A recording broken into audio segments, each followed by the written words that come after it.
আসসালামু আলাইকুম। আমরা যে সমন্বয়ক এবং সহ সমন্বয়ক নিয়ে যে এক ব্যাপারটি বা বাজওয়ার্ডটি ক্রিয়েট হচ্ছে বর্তমানে সোশ্যাল মিডিয়া বা বাংলাদেশের প্রত্যেকটি জায়গায়, এই জায়গায় আমি খুব ক্লিয়ার করে দিচ্ছি, সমন্বয়ক বা সহ সমন্বয়ক এটি কোনো সাংবিধানিক পদ নয়, এটি কোনো পদবি নয়, বা এটি কোনো ধরনের পোস্ট বা কোনো পদবি নয় যেটির কারণে কোনো সমন্বয়ক বা সহ সমন্বয়ক কোনো জায়গায় বিশেষ কোনো সুযোগ সুবিধার দাবি করতে পারে। এই জায়গায় খুব স্পষ্ট, সমন্বয়ক বা সহ সমন্বয়ক কোনো বিশেষ সুযোগ সুবিধার দাবি করতে পারেন না এবং বিশেষ কোনো সুবিধা তারা পেতে পারেন না।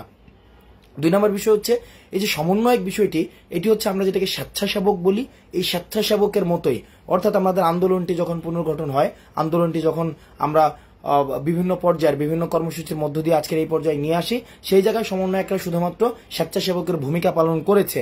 আমরা সেটাও দেখেছি যাত্রাবাড়িতে, উত্তরাতে, প্রাইভেট ইউনিভার্সিটিতে, বিভিন্ন জায়গায় সমন্বয়ক ছাড়াও কিন্তু আন্দোলন পরিচালিত হয়েছিল। সুতরাং সমন্বয়ক বা সহ সমন্বয়ক যে বিষয়টি নিয়ে এক ধরনের আলোচনা সৃষ্টি হয়েছে এবং বিভিন্ন অভিযোগ আসছে, সেই জায়গা থেকে আমরা স্পষ্ট করতে চাই, বাংলাদেশের বিভিন্ন প্রান্তে আমরা সমন্বয়ক বা সহ সমন্বয়ক কোনো কমিটি দিচ্ছি না, বা এই ধরনের কোনো পরিকল্পনা বা এই ধরনের কোনো কিছুই নেই। আপনারা বাংলাদেশের বিভিন্ন জায়গা থেকে আমরা দেখছি ঢাকায় আসেন, বিভিন্ন জায়গা থেকে আসেন এবং আপনারা পরিচয় দেন আপনারা সমন্বয়ক হতে চান, সহ সমন্বয়ক হতে চান, এবং আমরা বিভিন্ন জায়গায় এই ধরনের অভিযোগ শুনেছিও।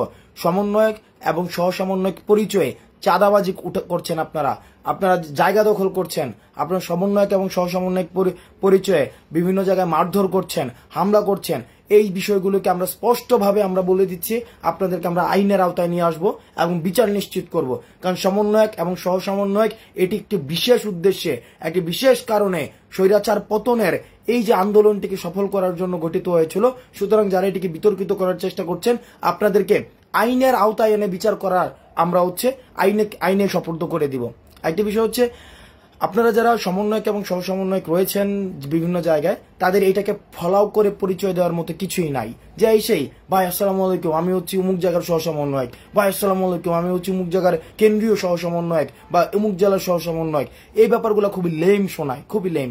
এগুলো হচ্ছে ওই যে ছাত্রলীগকালীন সহসভাপতির যে ধারণাটি ছিল, এই সহসভাপতির ধারণার মতোই শোনায়। সুতরাং সমন্বয়ক সহ সমন্বয়ক এই জায়গাটিতে স্পষ্ট করে দিচ্ছি, কোনো ধরনের বিভ্রান্তি যেন না থাকে, এবং নতুন করে এবং এই যে বিভিন্ন জায়গায় কমিটি দেওয়া হচ্ছে সমন্বয়ক এবং সহ সমন্বয়ক নামের, এই কমিটির সাথে আমাদের কোনো ধরনের সম্পৃক্ততা নেই, এটি খুবই গুরুত্বপূর্ণ। 2 নম্বর বিষয় হচ্ছে যে সমন্বয়ক এবং সহ সমন্বয়ক নিয়ে বিভিন্ন জায়গায় চাঁদাবাজির অভিযোগ আসে, বিভিন্ন জায়গায় আর্থিক সাহায্যের নেওয়ার বিষয় থাকে, এবং আমরা দেখেছি সংবর্ধনা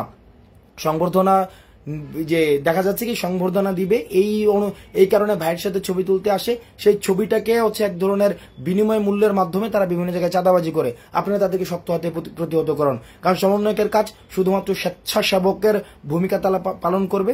যেই জায়গায় হচ্ছে আমরা দেখেছি ট্রাফিক শৃঙ্খলা নিয়ন্ত্রণ করা, এবং আমরা যারা কর্মসূচি ঘোষণা দিই সেই কর্মসূচিগুলোকে বাস্তবায়ন করা, এবং দেখা যাচ্ছে কি যেখানে বিভিন্ন ধরনের মানুষ রয়েছে, বিভিন্ন আহত যারা হয়েছে, তাদের চিকিৎসাটা যেন তারা ঠিকভাবে পায়, সেই জায়গাগুলো নিশ্চিত করা। এগুলো ছাড়া আসলে সমন্বয়ক বা সহ সমন্বয়কের মোটা দাগে কোনো কাজ নেই। হল দখল করা, সিট দখল করা, ছাত্রলীগ কায়দায় ছাত্র নির্যাতন করা, চাঁদাবাজি করা, এই জায়গায় হামলা করা, ওর বিরুদ্ধে মামলা দেওয়া, ওকে হচ্ছে পুলিশের সোপর্দ করা, এই কাজগুলো সমন্বয়ক বা সহ সমন্বয়কের নয়। সুতরাং এই কাজগুলো আপনারা করবেন না। এবং চূড়ান্ত যে বিষয়টি, সর্বশেষ বিষয়টি, সেটি হচ্ছে যে বৈষম্য বিরোধী ছাত্র আন্দোলনের সাথে এই পর্যন্ত কেউ কোনো ধরনের আর্থিক লেনদেন করবেন না। আজকের এই আন্দোলনের এই পর্যন্ত, এই যে আমরা আন্দোলনটি শুরু হয়েছিল 5ই জুন, আজকে পর্যন্ত, অগাস্টের আজকে 2 মাসের অধিক আমরা কারোর সাথে কোনো ধরনের আর্থিক লেনদেন করিনি। এবং আমাদের দেখা গিয়েছে কি আইন শৃঙ্খলা রক্ষাকারী বাহিনী আমাদেরকে বিভিন্ন সময় বলেছে যে আমাদেরকে মামলা দিয়ে বা বিভিন্ন কারণে আমাদেরকে অপদস্থ করা যেত, শুধুমাত্র একটি কারণেই পারেনি, কারণ আমাদের আর্থিক কোনো সংশ্লিষ্টতা ছিল না। বৈষম্য বিরোধী ছাত্র আন্দোলনের কোনো সমন্বয়ক কখনোই কারো কাছে আর্থিক সাহায্যের জন্য যায়নি, এবং আপনারও আর্থিক সাহায্যের জন্য আমাদের কোনো প্রয়োজন নেই। বরং আপনার নিকটবর্তী কোনো মানুষ যদি আহত থাকে, নিকটবর্তী কোনো মানুষ যদি যদি শহীদ হয়ে থাকে, ওই শহীদ পরিবারটির পাশে দাঁড়ান, এবং কেউ যদি আহত হয়ে থাকে তার সুচিকিৎসা নিশ্চিত করুন সরকারের পাশাপাশি। কিন্তু আপনারা সমন্বয়ক বা সহ সমন্বয়ক কারোর সাথে কোনো ধরনের আর্থিক লেনদেন বা এই কাজগুলো আপনারা করবেন না।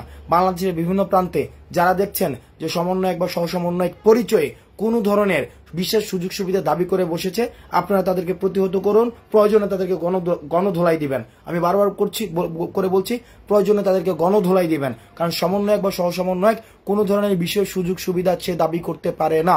এবং আরেকটি বিষয় আমরা দেখছি যে সমন্বয়ক বা সহসমন্বয়ক পরিচয় বিভিন্ন জায়গায় সংবর্ধনা নিচ্ছে। এই বিষয়গুলোকে আমরা কিন্তু খুব ইতিবাচকভাবে দেখছি। ব্যাপারটি এমন না, কারণ আমাদের আন্দোলন এখনো পর্যন্ত শেষ হয়ে যায়নি। আর এটি ব্যাপারটি এমন না যে আমরা এই যে এটি চূড়ান্ত কোনো বিজয় হয়েছে। আমরা আন্দোলনের মধ্যে রয়েছি, আন্দোলনের মধ্যে যেহেতু রয়েছি, যতদিন না পর্যন্ত শেখ হাসিনার ফেসিজমের একদম শেষ বিষদাত্রী পর্যন্ত উপরে ফেলতে পারবো, ততদিন পর্যন্ত আমাদের আন্দোলন চলবে।